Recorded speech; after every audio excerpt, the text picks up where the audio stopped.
welcome to part 4 of the USS Voyager build. Made some pretty good progress on the kit now.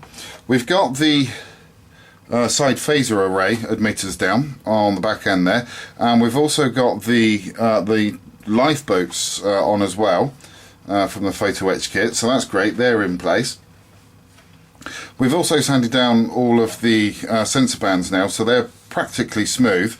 There's just a little bit of work left to do on those just to make sure that they are completely smooth, and then it'd just be a case of once we got the two whole halves together, I can actually then go around and putty those. And then once I put the primer on, hopefully that will then show up any other remaining imperfections that are left to deal with. I've also tacked the hatches on the sides and the front, and I've also now marked around those, so I can pull those off and I'll have the marks left in place where I need to drill out. Once they're recessed into place, I can then put the thin strips of plastic that go in at the top of those. For that I'm using this styrene strip. It is 0.3mm thick by 0.5mm in width, and that will, once done, just sit on the top section of the surface. See if we can get that into camera a little bit better. So that'll just sit across the top there, just to help fill that in. That is exactly the same thickness as well, actually, as the bottom line that's on there. So that's kind of great. That kind of worked out pretty good there. So I'll be able to get those completely boxed in, so it looks as though the actual the hatches are actually completely recessed, which would be great. And I'll also be using exactly this stuff as well to do all of the missing ribs that are down the sides and also down the front as well. I know some people do it with sort of half round, but I couldn't find any that was actually thin enough to get around the edges, so I just decided to go with the flat stuff. It's still going to really give me the same result, it's just not going to be rounded, that's all. So, you know, it's not too much of an issue as far as I'm concerned. I'd rather actually go for scale than accuracy on that one, to be quite honest, because if I was to put a half round on there that was a bit too big, it's going to look awkward and it's not going to look as though it's sitting right, whereas that will look as though it's sitting right. The other thing that I've also done is I've got the photo etch on the bottom section. So we've got the phaser, sorry, not the phasers, the transporter array emitters on the bottom. I've yet to get the photo etch in for the windows on both parts yet. Reason being on that one is that the windows here I am going to be using as the templates for the plastic, but I'm also going to be using these as the template as well for the masking tape. So once I've got the plastic glued into place on one side, I'll then be able to go in on the other side with the masking tape to cover the plastic windows up. And then that way, because I've used these as the template, I know that the masking tape should fit quite nicely. And all I'm going to do really basically is just use a roll of masking tape, roll that out, stick it down to the surface, plonk this on top, and then just cut out with a really sharp knife, and that should, keep fingers crossed, should provide the masking that I need for the windows. So, well, that's the plan. We'll just see if that does go according to plan. And then once that's done, most of the work is going to be done to the top one, to the top half. One of the other things that I've got to do is get the registry floodlight in at the top there. I'm going to be using a 0402 SMD to go in there, and I'm going to try and angle that down slightly so it can actually cast a shadow across the Voyager, USS Voyager, which will be at the just sort of coming over the top of this ridge here. So hopefully that should look good, quite good when that's in place as well. So there's a little bit of work left to do to this. not sure how long that's going to take, to be quite honest. I mean, it's taken a little while to do this as it is, but you know, I'd rather take my time and get it right rather than rush it and bodge it. So I will come back to you as soon as we've got the little hatches in place. Right, so we've got the airlocks in place now.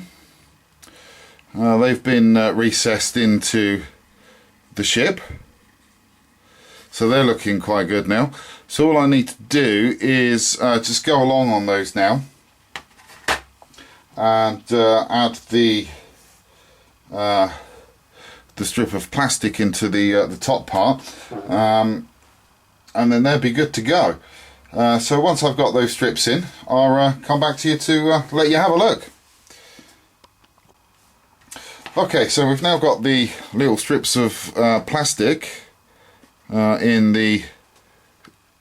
the airlocks. It just basically gives them that recessed look.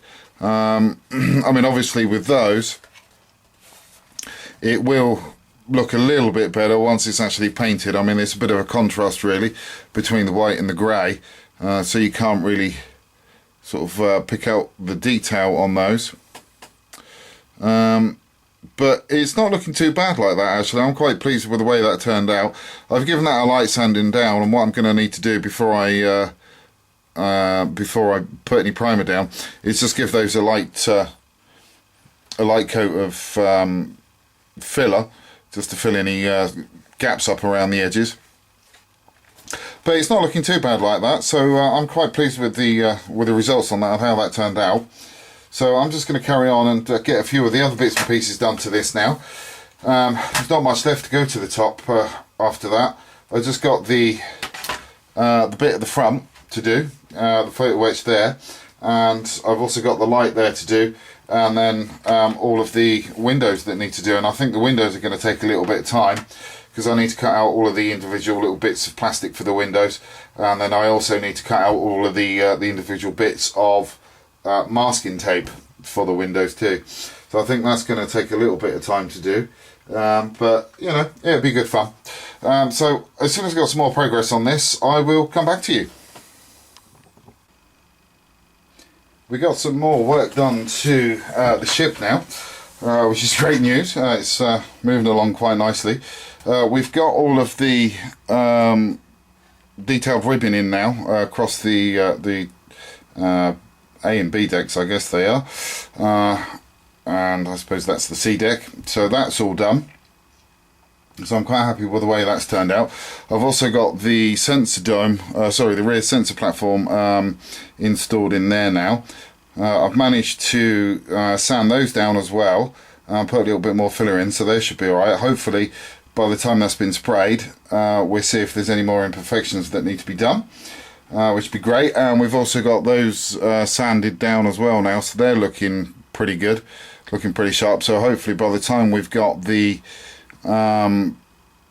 first layer primer on, that should actually really start to show up the level of detail on those now. So the thing that I'm left to do with now is to get the floodlight in for the registry, and as you can see there, I've actually marked in pencil the midway point, so that would be the equidistance between the two edges. So I just need to get that drilled out now.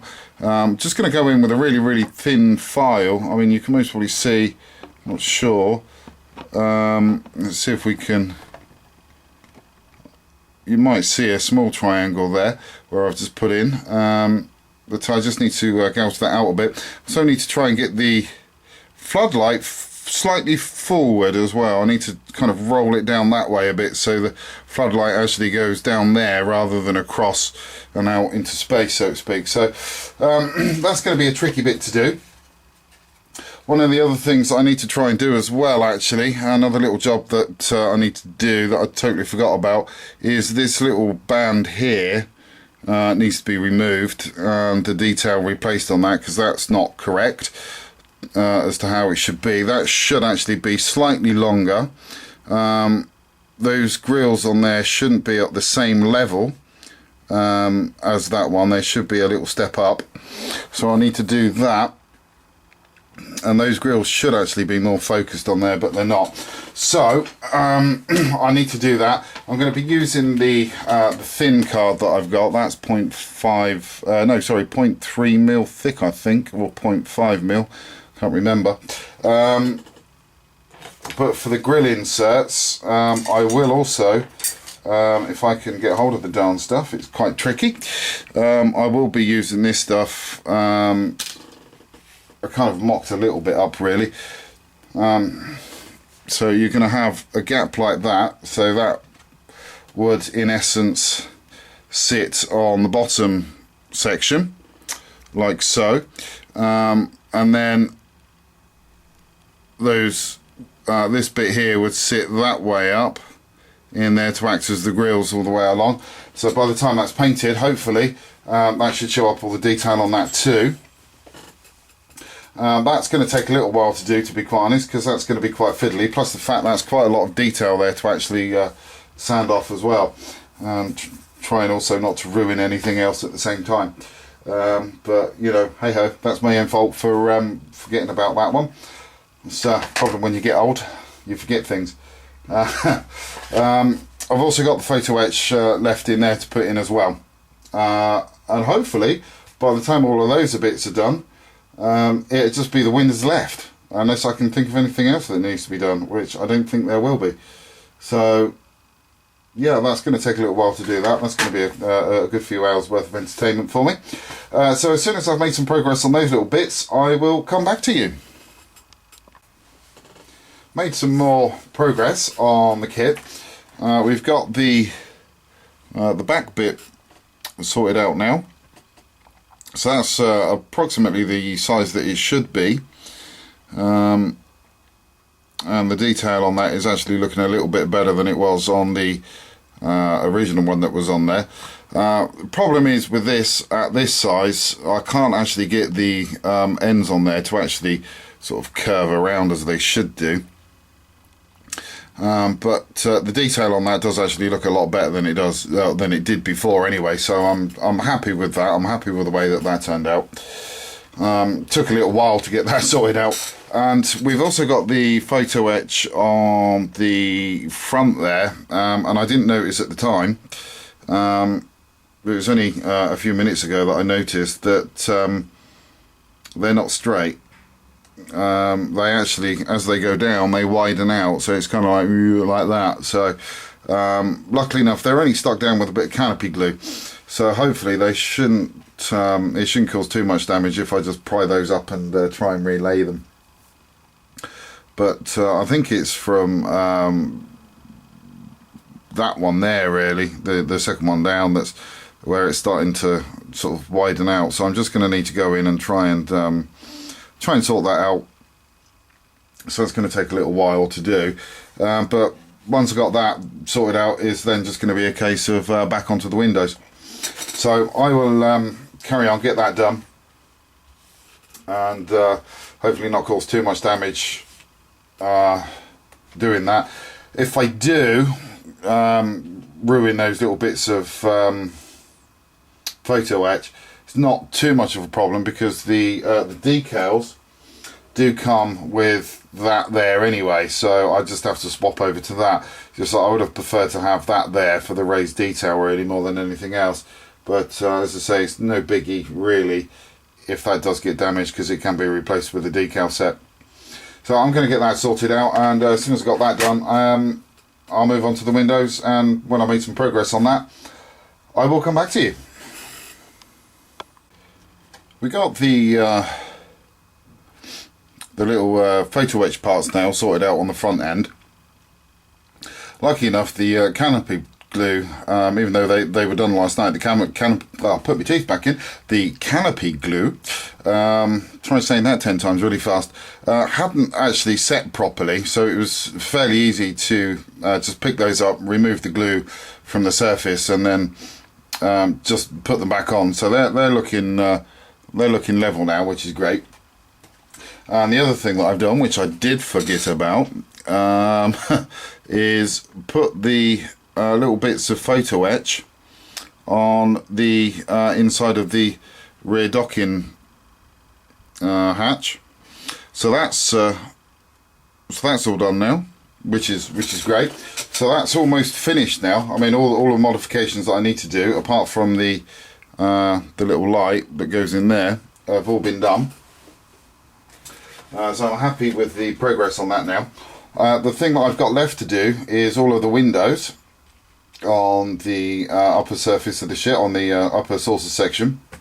So I've got all of the parts put out there in a, well, logical positioning for me.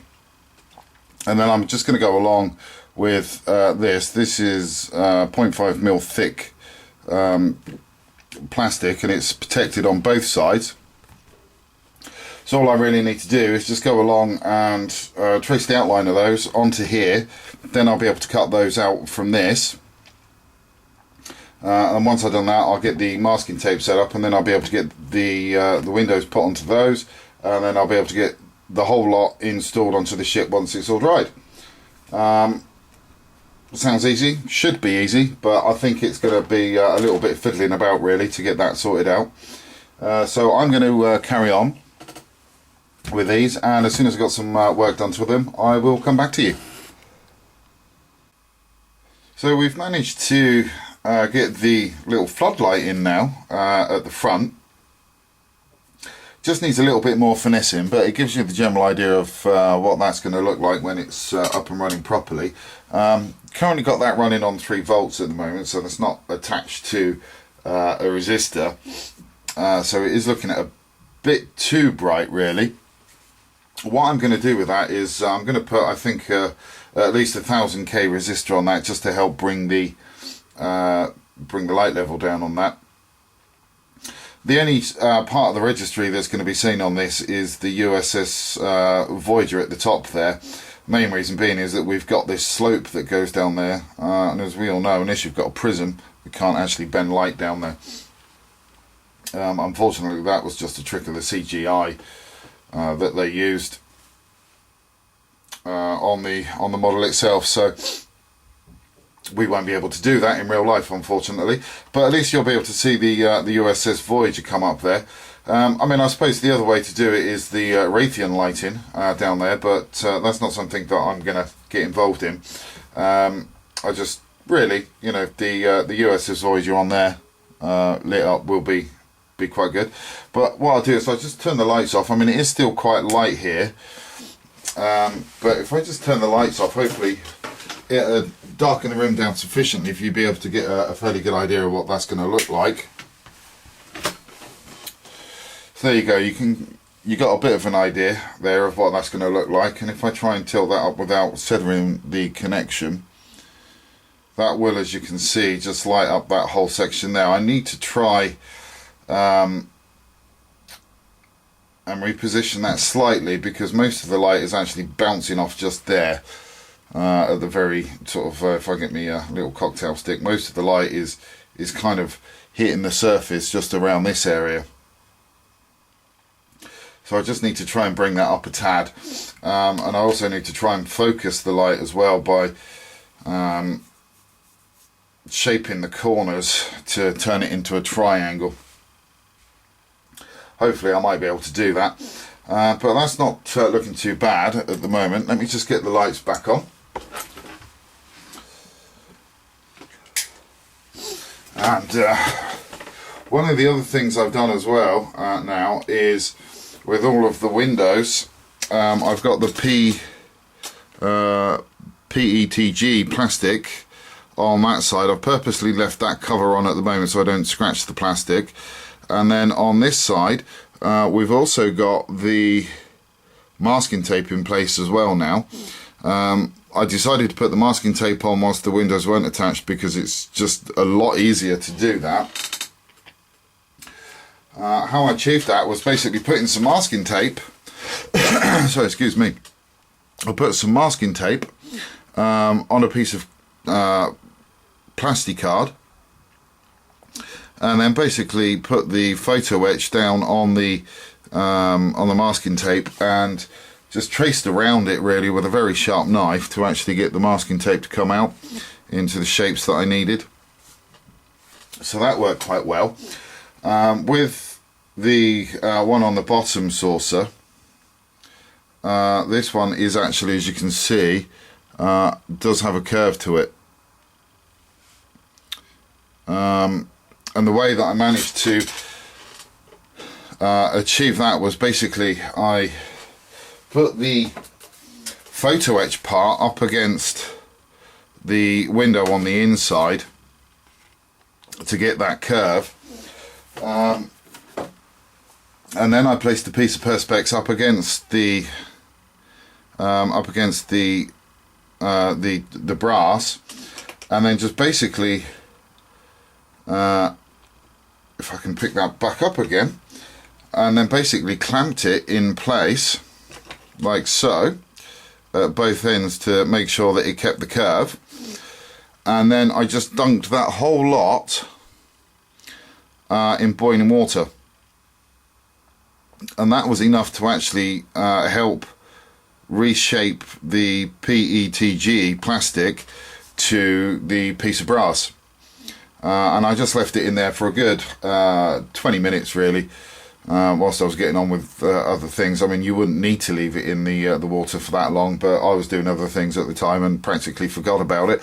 But you know, that actually then let the PETG take the shape of the brass, and when I removed it, it stayed in shape.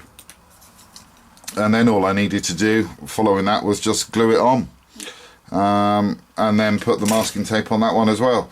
So all the windows now for the sides have been masked off. The only ones that haven't been done are the two, let me see if we can zoom in for you so you can get a better idea of what I'm talking about there. There we go. So the only ones that haven't been done yet are these two. The pieces of plastic have actually been put in place and glued in. The only difference with these, really, the reason why I've had to do these this way is because the little photo etch bits that go over the top of those, I need to put those in place first, and then I'm going to have to put the masking tape down. Reason being is the fact that these windows need to be recessed inwards so the photo etch part fits flush against the hull. So once I've got the photo etch parts in, I'll then be able to put the brass, put the masking tape in place as well. So that's about it for the moment. I'm going to carry on, get all of the windows in and get those glued into position, and carry on doing a little bit of work on the little floodlight that we've got at the front. And as soon as that's finished, I will come back to you.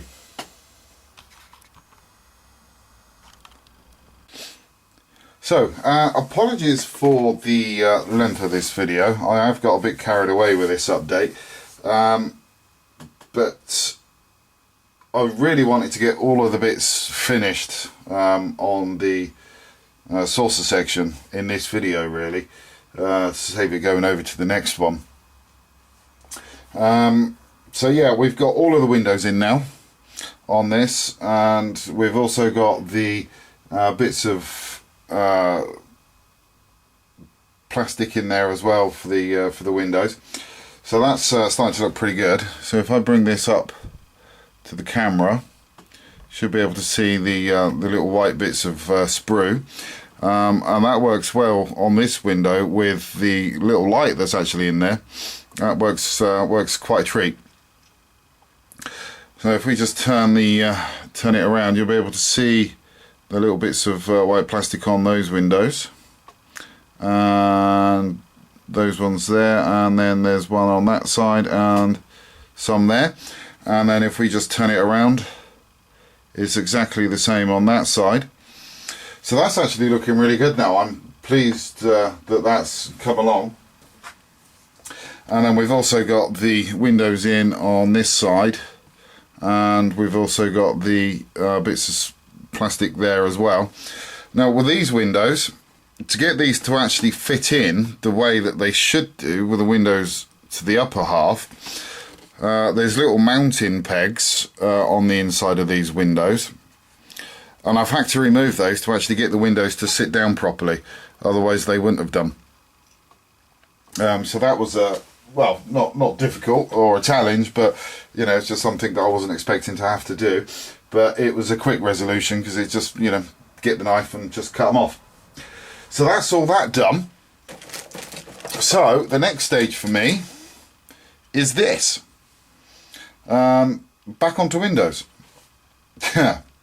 But there is some modifications on here as well to do, so that's good news. So I'm going to crack on with this bit, and I will catch up with you in update 5. Where hopefully we would have got some windows drilled out on that side of the kit. So until then, thanks for watching, and please do take care.